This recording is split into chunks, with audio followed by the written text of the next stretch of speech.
Ikdienā mēs saskaramies ar daudz un dažādām līmēm. Katrai no tām ir savas priekšrocības un savu trūkumu. Tāpat laikā šodien līmi mēs varam izgatavot paši, izmantojot ikdienā pieejamas lietas. Šajā eksperimentā mēs izmantosim pārtikas želantīnu un etiķi. Kas ir želantīns? Želantīns ir viela, kas iegūta no dzīvnieku kolagēna, ādas, kauliem, cīpslām. Kad želantīnu sajauc ar karstu ūdeni, tas veido lipīgu masu, kas labi pielīp pie dažāda veida virsmām, tai skaitā koksnes. Ko veic etiķis? Etiķis ir etiķskābe, kas sadala olbaltumvielu saites nedaudz mazākos elementos, padarot līmi vēl lipīgāku. Turklāt, tā kā etiķis ir skābe, tā padara šo konstrukciju noturīgāku pret pelējumu un bojāšanos. Sveiki, draugi! Eksperimenta veikšanai nepieciešamos saldējumu kociņus atradīsiet lietkoku čemodāna komplektā. Viss pārējais pieejams skolā vai arī tuvējā pārtikas veikalā. Sauksim talkā jaunos zinātniekus. Čau, Daniela! Čau, Matīs! Esat gatavi? Lejam katlā 180 ml ūdens un liekam vārīties. Sekojam līdz temperatūrai. Kad ūdens sasniedz 70 grādu temperatūru, beram tajā apmēram 35 gramus pārtikas želantīna un maisām, līdz tas pilnībā izšķīdis. Ievērojam drošību, darbojoties ar karstu ūdeni. Nākamajā solī pievienojam 15 ml galda etiķa un turpinam maisīt. Lai līme ātrāk atdzistu, katliņu varam noņemt no plīts un novietot uz kartumizturīgas virsmas.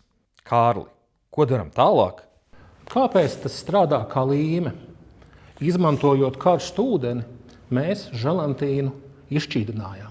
Šim šķīdumam atdziestot, želantīns atkal sacietē, veidojot stabilu un noturīgu savienojumu. Lai spriestu par līmes priekšrocībām un trūkumiem, ir svarīgi izvēlēties kritērijus, pēc kuriem līmes īpašības tiks salīdzinātas. Šoreiz mēs izgatavosim paraugus no saldējuma kociņiem un salīdzināsim mehāniskās īpašības ar rūpnieciski ražotu PVA līmi. Nu ko, ķeramies klāt pie kompozīta materiālu paraugu gatavošanas.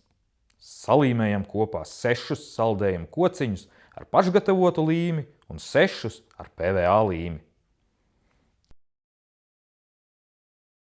Kad paraugi gatavi, saspiežam tos ar kancelējas skavām un atstājam diennakti nožūt. Tagad kārta jautrākai eksperimenta daļai. Mēs lauzīsim! Izkārtojam atbalsta klucīšus tā, lai varam starp tiem novietot salīmētos paraugus. Ņemam sloteskātu ar atzīmēm ik pēc 10 cm. Vienu tā galu noliekam uz parauga starp koka klucīšiem. Vēlams, ka abus paraugus ar savu svaru lauž viens cilvēks. Tas padarīs rezultātus salīdzināmus. Kāpjam ar kāju uz katras atzīmes un lēnām virzāmies uz priekšu. Vērojam parauga izturību. Atkārtojam eksperimentu ar otru salīmēto paraugu. Kārli, kādi ir tavi komentāri? Mēs varam novērot, ka paraugu sabrukšana ir notikusi pa koksnes šķiedru, kas savukārt apliecina, ka mehāniskās īpašības abu veidu līmēm ir salīdzināmas.